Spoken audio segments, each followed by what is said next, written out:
Breaking news చూస్తున్నారు. Jail నుంచి విడుదలయ్యాడు ఐబొమ్మ రవి. సినిమాల పైరసీ కేసులో అరెస్ట్ అయ్యాడు రవి. 90 రోజులకు పైగా జైల్లో ఉన్నాడు రవిపై ఛార్జ్ షీట్ దాఖలు చేయకపోవడంతో కోర్టు బెయిల్ మంజూరు చేసింది. 12 షరతులతో కూడిన బెయిల్ని మంజూరు చేసింది కోర్టు. సోషల్ మీడియా అకౌంట్స్ వాడొద్దని, ఇంటర్నెట్ VPN వినియోగించొద్దంటూ కూడా షరతులు విధించింది. ఐబొమ్మ రవిని చూడడానికి భారీగా జనం తరలి వచ్చారు. ఐబొమ్మ రవికి ఘన స్వాగతం పలికారు అభిమానులు. ఆ విజువల్స్ మీరు చూస్తున్నారు RTV స్క్రీన్ మీద. కొద్దిసేపటి క్రితం ఈ డెవలప్మెంట్ చోటు చేసుకుంది. ఐబొమ్మ రవి కొద్దిసేపటి క్రితం విడుదలయ్యారు. ఆ విజువల్స్ మీరు చూడడం జరుగుతోంది. దీంతో రవిని చూడడానికి ఒక్కసారిగా భారీగా జనం అక్కడికి చేరుకున్నారు. దానికి సంబంధించిన విజువల్స్ మీరు చూస్తున్నారు. జైలు నుంచి విడుదలయ్యాడు ఐబొమ్మ రవి. సినిమాల పైరసీ కేసులో అరెస్ట్ అయ్యాడు రవి. 90 రోజులకు పైగా జైల్లో ఉన్నాడు ఐబొమ్మ రవి. రవిపై ఛార్జ్ షీట్ దాఖలు చేయకపోవడంతో కోర్టు బెయిల్ మంజూరు చేస్తుంది. 12 షరతులతో కూడిన బెయిల్ మంజూరు చేస్తుంది కోర్టు. దీంట్లో సోషల్ మీడియా అకౌంట్స్ వాడొద్దంటూ సూచించింది. ఇంటర్నెట్ VPN వినియోగించొద్దంటూ కూడా షరతులు విధించింది. ఐబొమ్మ రవిని చూడడానికి భారీగా జనం తరలి రావడంతో ఒక్కసారిగా అక్కడ రద్దీ వాతావరణం నెలకొంది. దీనికి సంబంధించి డీటెయిల్గా మాట్లాడుకునే ప్రయత్నం చేద్దాం. దీనికి సంబంధించి పూర్తి సమాచారం అందించేందుకు మా ప్రతినిధి పవన్ సిద్ధంగా ఉన్నారు. పవన్, ఇంకా ఎటువంటి కండిషన్స్ విధించింది కోర్టు రవికి?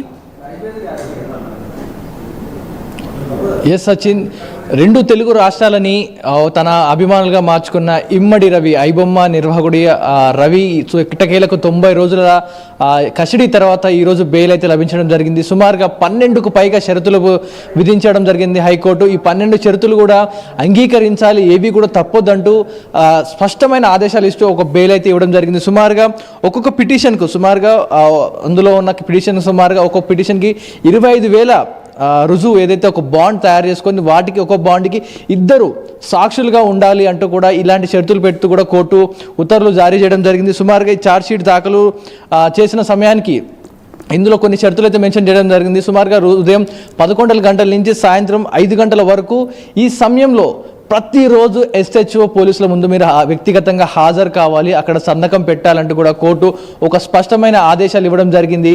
అండ్ అదేవిధంగా BNS సెక్షన్ 480/3 షరతుని అయితే పాటించాలంటూ కూడా స్పష్టంగా అందులో పేర్కొనడం జరిగింది. దాంతోపాటు సాక్షుల్ని తారుమారు చేసే విధంగా ఎలాంటి పనులు చేయొద్దు, మీరు నిమిత్త మాత్రంగా ఉండాలంటూ కూడా కోర్టు ఆదేశాలు ఇవ్వడం జరిగింది.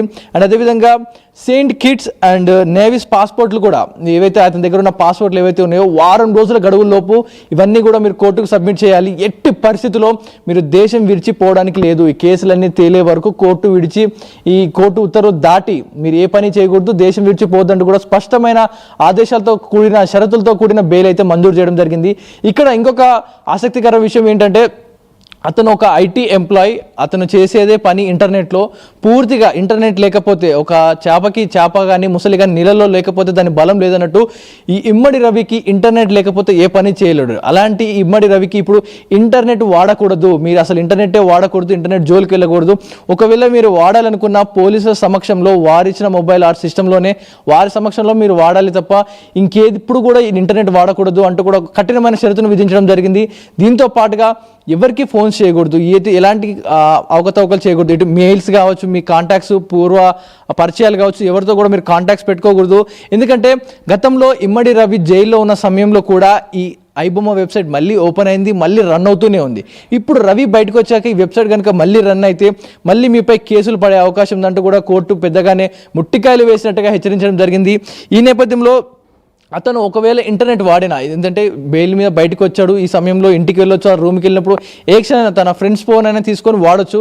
ఈ వాడే సమయంలో VPN లాంటి ఏదైనా వాడిన సర్వర్ని రీలొకేట్ చేసుకుంటూ వాడుతూ ఏదన్నా వారి మిత్రులకి, ఎక్కడైతే వారు అక్కడ ఉన్నారో విదేశాల్లో ఉన్న వారి మిత్రులకు కావచ్చు, మిగతా కోవర్కర్స్కి కానీ ఎలాంటి సమాచారం, గుప్త సమాచారం మీరు కనుక పాస్ చేసినట్టు తెలిసినా మీపై కఠిన చర్యలు తీసుకుంటా కూడా పోలీసులు హెచ్చరించడం జరిగింది.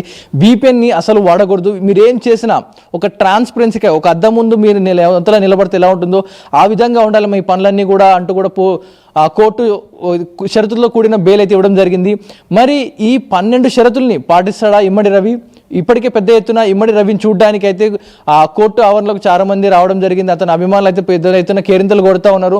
మరి ఇప్పుడు ఇమ్మడి రవి బయటకు వచ్చిన తర్వాత ఎలాంటి నెక్స్ట్ అతని కార్యాచరణ ఎలా ఉండబోతుందంటూ కూడా పెద్ద ఎత్తున ఆందోళన వ్యక్తం అవుతా ఉన్నాయి. ఎందుకంటే ఇటు సినిమా రంగం నుంచి ఇప్పుడు ఇమ్మడి రవి బయటకు వచ్చాడు, మళ్ళీ వెబ్సైట్ ఓపెన్ అవుతాయా, మళ్ళీ సినిమాలు మళ్ళీ పైరసీ చేస్తాడా అనే నేపథ్యంలో సినిమా ఇండస్ట్రీ కత్తి మీద సాముల వారైతే బిక్కు అంటున్న సిచ్యువేషన్ కనిపిస్తూ ఉంది. మరి ఇప్పుడు ఇటు సినిమా అభిమానులు మా ఇమ్మడి రవి బయటకు వచ్చాడు, మళ్ళీ మాకు సినిమాలు వచ్చే అవకాశం ఉందంటూ కూడా పెద్ద ఎత్తున కొంచెం ఆనందం వ్యక్తం చేస్తూ ఉన్నారు. మరి ఇప్పుడు ఇమ్మడి రవి రిలీజ్ అయిన సమయంలో ఎలాంటి అంశాలు బయటకు రాబోతున్నాయి? ఇటు 1xBet బెట్కి సంబంధించి 1xBet బెట్లో అతను ఇన్వాల్వ్ అయి ఉన్నాడు. ఇటు మూవీ రూల్స్, 1 తమిళ రాకర్స్ ఈ వెబ్సైట్ నుంచి సినిమాలు కొన్నాను, వారికి డబ్బులు ఇచ్చి సినిమాలు కొన్నాను, ఇందులో నేను ఐబొమ్మ వెబ్సైట్లో అప్లోడ్ చేసినట్టు కూడా అతను వాగ్మూలం ఇవ్వడం జరిగింది. ఇప్పుడు ఈ మూవీ రూల్స్ కానీ తమిళ రాకర్స్ 1 ఈ వెబ్సైట్ వాళ్ళు ఏమైనా ఇతనికి థ్రెటన్ కాల్స్ చేయడం కానీ థ్రెటన్ చేయడం, మా వివరాలు బయటపెట్టద్దు, మా గురించి ఏం చెప్పకూడదు అంటూ ఏమైనా థ్రెటన్ కాల్స్ వచ్చే అవకాశం ఉందా, అతను ఏమైనా అతనిపై దాడి చేసే అవకాశం ఉందా అనే నేపథ్యంలో కూడా కొన్ని ప్రశ్నలు అయితే తలెత్తా ఉన్నాయి. ఈ నేపథ్యంలో ఇమ్మడి రవికి ఇచ్చిన బెయిల్ ఏదైతే ఉందో సుమారుగా ఈ తనపై ఛార్జ్షీట్ మళ్ళీ కంటిన్యూగా గతంలో వరుస పెట్టి ఒక 3 రోజుల గడువు తీసుకుంటున్నారు, అది అయిపోగానే మళ్ళీ ఒక 5 రోజులు గడువు అట్లా పెంచుకుంటూ పోయారు. ఇప్పుడు ఎలాంటి ఛార్జ్షీట్స్ దాఖలు చేయకపోవడంతో కోర్టు అయితే సుమారుగా ఒక్కొక్క కేసుకి 25,000 చొప్పున జరిమానా తీసుకొని బాండ్కి 2 సాక్షుల చొప్పున తీసుకోవడం జరిగింది.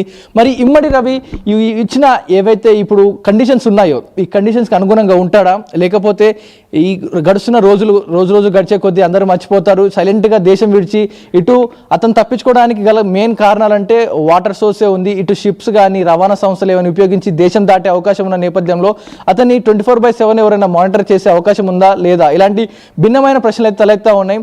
ఎందుకంటే ఒక దొంగ బయటకు వచ్చాక అతను చేసే పనులు ఎవరు గుర్తించలేకపోవచ్చు, అతను చాటుమాటకి ఇంకెన్నో చేయొచ్చు. ఎందుకంటే ఒక పెద్ద పైరసీ భూతాన్ని సృష్టించిన ఇమ్మడి రవి తెరచాటును ఎంత పెద్ద వ్యవస్థ నడిపిన ఇమ్మడి రవి ఈ దేశం విడిచిపోవడానికి ఎంతసేపు అంటూ కూడా పెద్ద ఎత్తున ప్రశ్నలు తలెత్తా ఉన్నాయి. మరి ఇమ్మడి రవి నిజంగా ఇండియాలోనే ఉండి తనపై వచ్చిన ఆరోపణలన్నీ కూడా ప్రూవ్ చేసుకొని కేసులన్నీ కోర్టు పర్మిషన్ ఇచ్చి తన పాస్పోర్ట్ తనకి ఇచ్చినాక దేశం విడిచిపోతాడా, లేకపోతే ఈలోపే చట్టం కళ్ళు కప్పి ఇక్కడి నుంచి పారిపోతాడనే దానిపై పెద్ద ఎత్తున క్వశ్చన్లు అయితే రేజ్ అవుతా ఉన్నాయి. Sachin, thanks for the update Pavan. మొత్తంగా అయితే మాత్రం ఐబొమ్మ రవికి కొన్ని కండిషన్స్ బెయిల్ మంజూరు చేయడం జరిగింది. దానికి సంబంధించిన బ్రేకింగ్ న్యూస్ చూస్తున్నారు. కొద్దిసేపటి క్రితం ఈ డెవలప్మెంట్ చోటు చేసుకుంది. జైలు నుంచి ఐబొమ్మ రవి రిలీజ్ అయ్యాడు.